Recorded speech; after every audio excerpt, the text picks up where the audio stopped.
Hello and welcome to excellent English classes. आज इस video में हम डिस्कस करेंगे two stories about flying part 2 black aeroplane की। इससे पहले वाले पार्ट में हमने जिसका फर्स्ट पार्ट था हिज फर्स्ट फ्लाइट, उसके समरी और एमसीक्यू क्वेश्चंस को डिस्कस किया हुआ है। इस चैप्टर में, इस सीरीज में हम आज की जो एमसीक्यू सीरीज है इसमें हम इसका सेकंड पार्ट जो कि ब्लैक एरोप्लेन है उसको डिस्कस करेंगे। अगर आप इस वीडियो को डायरेक्टली देख रहे हैं तो इस वीडियो से जस्ट पहले इसी चैप्टर की समरी अपलोड की हुई है, आप उसे जरूर देखें, जो कि अगर आप समरी देख लेते हैं उसके बाद ये वीडियो देखते हैं तो आपको क्वेश्चंस को समझने में आसानी होगी और आंसर्स आप इजीली कर पाएंगे। इसी चैप्टर के साथ साथ मैंने जितने भी चैप्टर्स अभी तक क्लास 10th के हैं बोर्ड एग्जाम को ध्यान में रखते हुए उन सभी चैप्टर्स की समरी और एमसीक्यूज इनकी प्रीवियस प्लेलिस्ट में अपलोड किए हुए हैं, तो आप एक बार प्लेलिस्ट को जरूर चेक करें और देखें कौन कौन से चैप्टर्स की वीडियोस आपके लिए अवेलेबल है, चाहे वो लेटर टू गॉड हो, Nelson Mandela long walk to freedom हो, या फिर आपकी टू स्टोरीज अबाउट फ्लाइंग के चैप्टर्स हों। तो शुरू करते हैं आज का second part, two stories about flying का ब्लैक एरोप्लेन। इसमें हम डिस्कस करेंगे 15 इंपॉर्टेंट एमसीक्यूज जो बोर्ड एग्जामिनेशन के लिए बहुत इंपॉर्टेंट है। स्टार्ट करते हैं क्वेश्चन नंबर 1 से। क्वेश्चन 1 हमसे कहता है कि who is the author of black aeroplane. देखिए, जब आपसे क्वेश्चन ये आता है कि ब्लैक एरोप्लेन का ऑथर कौन है तो ध्यान दीजिएगा, मैं आपको पहले बता देता हूँ कि इस यहाँ पे दो पार्ट्स हैं चैप्टर के। एक आपका हिज फर्स्ट फ्लाइट है और दूसरा पार्ट आपका है ब्लैक एरोप्लेन। जब हम बात करते हैं फर्स्ट फ्लाइट का, तो फर्स्ट फ्लाइट में आपको जो ऑथर मिलते हैं वो होते हैं लियम फ्लेथरी, लेकिन ये जब चैप्टर की बात करें ब्लैक एरोप्लेन तो इसके फ्रेडरिक फॉर्सिथ, यानी कि फ्रेडरिक यानी ऑप्शन बी आपका राइट आंसर है। ये हैं फ्रेडरिक फॉर्सिथ जिनकी फोटो आप देख रहे हैं, इन्होंने इस चैप्टर को लिखा हुआ है, तो ध्यान में रखिएगा ऑप्शन बी फ्रेडरिक फॉर्सिथ। बढ़ते हैं नेक्स्ट क्वेश्चन की तरफ।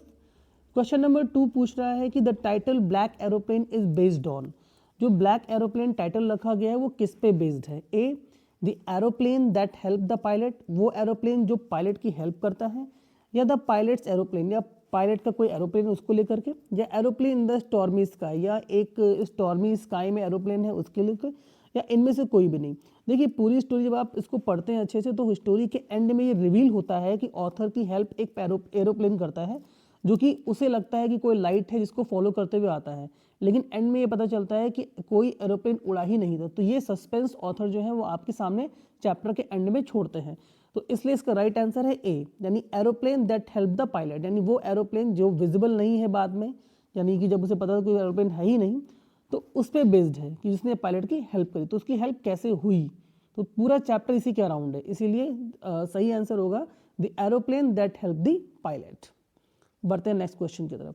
क्वेश्चन नंबर 3 पूछ रहा है the pilot was flying from to, यानी पायलट जो है वो कहाँ से कहाँ जा रहा था। देखिए, पूरे चैप्टर में ज़्यादातर डिस्कस हो रहा है पेरिस से लंदन की ओर, यानी जो पायलट है वो पहले पेरिस गया है और फिर पेरिस से गया है लंदन की ओर। तो ध्यान दीजिए कि पेरिस आपका है फ्रांस में और लंदन आपका है इंग्लैंड में, तो ऑब्वियस सी बात है फ्रांस और इंग्लैंड दो एक साथ जो ऑप्शन दिख रहे हैं वो ऑप्शन नंबर सी में, यानी फ्रांस से लंदन की ओर, इंग्लैंड की ओर, यानी पेरिस से लंदन की ओर, बात एक ही है। बढ़ते हैं नेक्स्ट क्वेश्चन की तरफ। क्वेश्चन नंबर 4 पूछ रहा है what was the pilot looking forward. Pilot क्या देख रहा था, मतलब उसका जो एम था वो क्या था जब वो एरोप्लेन फ्लाई कर रहा था? टू रीच हिज डेस्टिनेशन, कि उसको जहाँ पहुँचना है वहाँ पहुँचे। टू मीट हिज फैमिली, अपने परिवार से मिले। हिज हॉलीडे, अपनी छुट्टी, या 2 और 3 दोनों सही। देखिए, ध्यान दीजिएगा यहाँ पे आपके ऑप्शन लगभग तीनों ही सही हैं। उसकी छुट्टियां भी हैं वो भी देख रहा है, वो उसको अपनी फैमिली से भी मिलना है और उसे डेस्टिनेशन पे ही पहुंचना है, लेकिन एग्जाम में एमसीक्यू के बारे में कहते हैं कि मोस्ट अप्रोप्रिएट आंसर, यानी जो आंसर सबसे ज़्यादा सही हो। तो यहाँ पे ए भी सही है और बी भी सही है, तो इस हिसाब से आंसर नंबर डी जो ऑप्शन आपका, यानी बोथ 2 और 3 दोनों ही सही हैं। ठीक है, because he wanted to meet his family and holiday.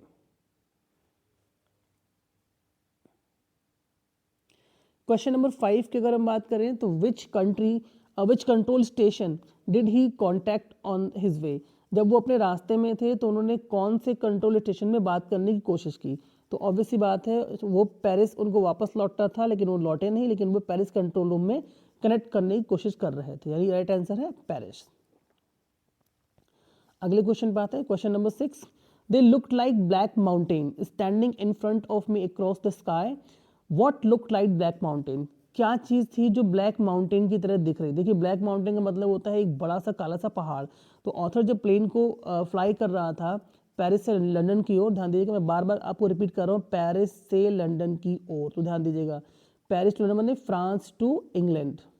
ठीक है, तो क्वेश्चन ये आता है कि वो ब्लैक माउंटेन क्या था। तो क्या सच में काले बादल, काले पहाड़ ही थे? अब ये ऑब्वियस सी बात है, आसमान में काले पहाड़ आप कैसे देख सकते हैं, पॉसिबल ही नहीं है। स्टॉर्मी क्लाउड या ऐसे बादल घने थे जिनको वो ब्लैक माउंटेन कह रहा था। टॉल बिल्डिंग्स, क्या कोई ऊंची इमारतें थी? आसमान में इमारत होने का कोई सवाल ही नहीं उठता है, और ब्लैक माउंटेन का भी सवाल नहीं उठता है। ब्लैक प्लेट्यूज, प्लेट्यूज भी कहाँ पे आसमान में हो सकते, पॉसिबल ही नहीं है। तो राइट आंसर है स्टॉर्मी क्लाउड्स। क्या आंसर है? Stormy clouds. क्वेश्चन नंबर 7 की अगर बात करें, क्वेश्चन नंबर 7 पूछ रहा है what risk did the pilot take. Pilot ने कौन सा रिस्क लिया? ऑप्शन ए है फ्लाइंग बैक टू पेरिस, कि वो जो वापस पेरिस गया, तो वापस तो पेरिस गया ही नहीं था। Missing the breakfast he desired, वो ब्रेकफास्ट जो वो चाहता था उसे वो मिला। ही टुक नो रिस्क, उसने कोई रिस्क नहीं लिया। या flying his old Dakota straight into the storm, ये था रिस्क, यानी उसने अपना ओल्ड डेकोटा एरोप्लेन जो है उसको चलाना प्रेफर किया, और वो भी स्टॉर्मी वेदर में, यानी जब तूफान वाला मौसम, उसमें अक्सर तूफान वाले मौसम में फ्लाइट्स वगैरह नहीं चलती हैं, लेकिन ऑथर ने ये रिस्क लिया। तो सबसे बड़ा रिस्क क्या था कि उसने flying his old Dakota straight into the storm. Question number 8 की अगर हम बात करते हैं तो क्वेश्चन है what instrument had stopped working during the storm.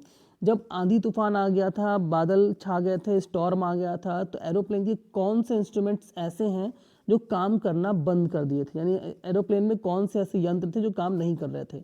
Option A कहता है कंपास। देखिए, कंपास एक ऐसी चीज होती है जो आपको दिशा बताती है एरोप्लेन में कि आपकी एरोप्लेन किस दिशा में चल रहा है। ठीक है, नॉर्थ, साउथ, ईस्ट जो भी है वो आपको बताता है। रेडियो, जिससे आप कनेक्ट करते हैं स्टेशन को। ठीक है, तो क्वेश्चन है कि कंपास काम नहीं कर रहा था, या रेडियो काम नहीं कर, या दोनों ही काम नहीं कर रहे थे, या इनमें से कोई नहीं। तो देखिए, कंपास भी काम नहीं कर रहा था और रेडियो भी काम नहीं कर रहा था, तो आंसर है सी, यानी बोथ ऑफ देम, दोनों ही काम नहीं कर रहे थे। बढ़ते हैं नेक्स्ट क्वेश्चन की तरफ। क्वेश्चन नंबर 9 पूछ रहा है how far was the narrator from Paris when he saw dark clouds in the sky. जब उसने आसमान में काले घने बादल देखे तब वो पेरिस से कितनी दूर था? तो आंसर है 150। वो उस समय 150 किलोमीटर पेरिस से दूर था जब आसमान में घने काले बादल छाए हुए थे। बढ़ते हैं नेक्स्ट क्वेश्चन की तरफ। क्वेश्चन नंबर 10 में पूछा गया है when the pilot of the black aeroplane asked the narrator to follow him, in which direction did he turn the aeroplane। जब नरेटर से पूछा गया, कहा नरेटर ने एरोप्लेन, ब्लैक एरोप्लेन को फॉलो करने के लिए सोचा, तो उसमें किस डायरेक्शन की तरफ गया? तो आंसर है नॉर्थ। नॉर्थ। ध्यान दीजिएगा, आपको एक बात मैं रिपीट करूं कि जब आपने फर्स्ट चैप्टर पढ़ा था लेंचो वाला, अ लेटर टू गॉड, तो वहाँ पर लेंचो भी एक्सपेक्ट कर रहा था कि हवाएं नॉर्थ ईस्ट की तरफ से आए, तो वहाँ पे भी एन यानी नॉर्थ है, तो और यहाँ पे भी नॉर्थ है, तो ये कनेक्ट करिए दो चैप्टर्स के बीच में। ठीक है, नेक्स्ट क्वेश्चन पे चलते हैं। क्वेश्चन नंबर 11 आपसे पूछ रहा है कि Y didn't the pilot turn the aeroplane back towards the Paris. Pilot ने जब देखा मौसम खराब है तो वो वापस पेरिस की तरफ क्यों नहीं गया, उसने प्लेन को वापस क्यों नहीं लिया? ऑप्शन ए कहता है he wanted to meet his family, क्योंकि वो अपने परिवार से मिलना चाहता था। He wanted to go on a holiday, वो छुट्टी पे जाना चाहता था। He did not want to miss the breakfast, और he did not like the Paris, या उसे पेरिस पसंद नहीं था, या वो अपना नाश्ता मिस करना नहीं चाहता था। देखिए, दिखने में लग रहा है कि आपको ऑप्शन ए भी लग रहा है, बी भी लग रहा है, सी भी लग रहा है, लेकिन आपको लगाना है मोस्ट अप्रोप्रिएट। तो पूरे चैप्टर में ऑथर के ब्रेकफास्ट की बात बहुत ज़्यादा की गई कि he did not want to miss the breakfast. इसका मतलब आंसर नंबर सी हमारा सही आंसर है। बढ़ते हैं अगले क्वेश्चन की तरफ। क्वेश्चन नंबर 12 में पूछा गया है what was the name of aeroplane that the pilot was flying. अगर आपको समरी याद हो तो समरी में सबसे पहले बोर्ड पे यही बताया गया है कि he was flying an old Dakota. ध्यान दीजिएगा, एन ओल्ड डेकोटा प्लेन, वो ओल्ड डेकोटा प्लेन को फ्लाई कर रहे थे, तो ऑप्शन सी आपका राइट आंसर है। बढ़ते हैं नेक्स्ट की तरफ। नेक्स्ट क्वेश्चन नंबर 13 में कह रहा है what was visible to Frederick Forsyth when he came out to the black cloud। जब वो काले घने बादलों से बाहर निकले तो उनको क्या दिखाई पड़ा? ठीक है, अनदर एरोप्लेन, कि उनको एक दूसरा एरोप्लेन दिखा। टू लॉन्ग स्ट्रेट लाइन्स, दो लंबी लाइनें दिखी। रनवे, या बोथ बी एंड सी। देखिए, यहाँ पे आपका देखिए जब वो नीचे वहाँ पे आते हैं रनवे के पास, तो वहाँ पे कोई प्लेन उनको नज़र नहीं आता, प्लेन तो उनको क्लाउड में दिख रहा था, यहाँ क्वेश्चन है when he came out the black cloud, जब वो क्लाउड से बाहर आए तब की बात है। तो जब बाहर आए तब वहाँ पे कोई प्लेन नहीं था। ठीक है, तो आंसर बी में है लॉन्ग स्ट्रेट। जो लॉन्ग स्ट्रेट लाइन आप ये देख रहे हैं ये रनवे की लाइंस होती हैं। ठीक है, ये रनवे की लाइंस होती हैं, तो इसलिए उनको बी लॉन्ग स्ट्रेट लाइंस देखी और साथ में रनवे। रनवे यानी जिसपे प्लेन आपका उतरता है। तो इसका मतलब ये है कि ऑप्शन नंबर जो हमारा सी है, both B and C is the right answer. यानी ऑप्शन नंबर अगर हम बात करें कि सी की, यानी B and C is the right answer. तो हमारा सही आंसर कौन सा होगा? Option number D. बढ़ते नेक्स्ट क्वेश्चन की तरफ। क्वेश्चन नंबर 14 कह रहा है कि an instrument use to know the direction mention in the chapter the black aeroplane is. वो इंस्ट्रूमेंट जो चैप्टर में मेंशन किया गया है ब्लैक एरोप्लेन पार्ट में, वो ये है कि डायरेक्शन जो बताता हो कौन सा। तो मैंने आपसे भी बताया था कि जो कंपास होता है वो डायरेक्शन बताता है कि आप नॉर्थ में है, ईस्ट में है, साउथ में है या फिर वेस्ट में है। तो यहाँ पे रेडियो भी नहीं होगा, ब्लैक क्लाउड भी नहीं होगा, थर्मोमीटर भी नहीं होगा। राइट आंसर है कंपास, यानी B is the right answer. बढ़ते हैं आज के लास्ट क्वेश्चन की तरफ। क्वेश्चन नंबर 15 पूछ रहा है कि how did the author follow this strange aeroplane. देखिए, जब ऑथर काले बादलों में घिरा हुआ होता है, उसे कुछ नज़र नहीं आ रहा होता और उसका फ्यूल टैंक भी खाली होने वाला होता है, तो उस समय उसको एक एरोप्लेन की लाइट नज़र आती है जिसको वो फॉलो करते हुए आगे बढ़ता है।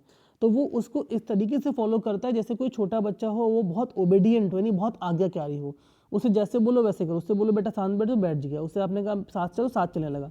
तो वो बिल्कुल एक बच्चे की तरह फॉलो कर रहे थे। ध्यान दीजिएगा, like an obedient boy. Obedient boy का मतलब होता है जो बिल्कुल आज्ञाकारी लड़का हो। देखिए, ओबीडियंट का मतलब होता है आज्ञाकारी। ठीक है, डिसिप्लिन यहाँ पे है, ठीक वर्ड है, लेकिन सोल्जर की बात नहीं हो रही है। मिसचीवियस का मतलब होता है शैतान, तो ये भी गलत हो जाएगा। और all of the above possible ही नहीं है। तो राइट आंसर है बी, यानी लाइक एन ओबीडियंट बॉय, यानी एक ऐसे लड़के की तरह जो बहुत ज़्यादा आज्ञाकारी है। ठीक है, तो ये थे आपके 15 question from the chapter black aeroplane. इसी तरीके से अगर आपको किसी भी क्वेश्चन में कोई डाउट है जो आप क्लियर करना चाहते हैं तो आप कमेंट बॉक्स में ज़रूर दिखाएं। और अगर आपके पास कोई सजेशन है वीडियो को लेकर के कि आप कुछ और चेंजेस चाहते हैं या और you want me to do something differently, तो आप प्लीज़ कमेंट बॉक्स में मुझे बताएं ज़रूर। और वेट करिए, नेक्स्ट चैप्टर का अगली समरी जल्दी ही अपलोड होगी और उसके बाद उसकी भी एमसीक्यू सीरीज होगी। समरी को ज़रूर देखें, जो कि समरी देखने के बाद अगर आप एमसीक्यू क्वेश्चंस की सीरीज लगाते हैं तो आपको क्वेश्चन में बहुत हेल्पफुल होगी। और ये सारे क्वेश्चंस बोर्ड एग्जामिनेशन में आने वाले क्वेश्चंस हैं। सारे क्वेश्चंस बहुत एक एक पिक करे गए हैं जो आपके बोर्ड एग्जाम में आते हैं। तो वीडियो के साथ बने रहिए और वेट करिए नेक्स्ट वीडियो का। तब तक के लिए थैंक यू वेरी मच।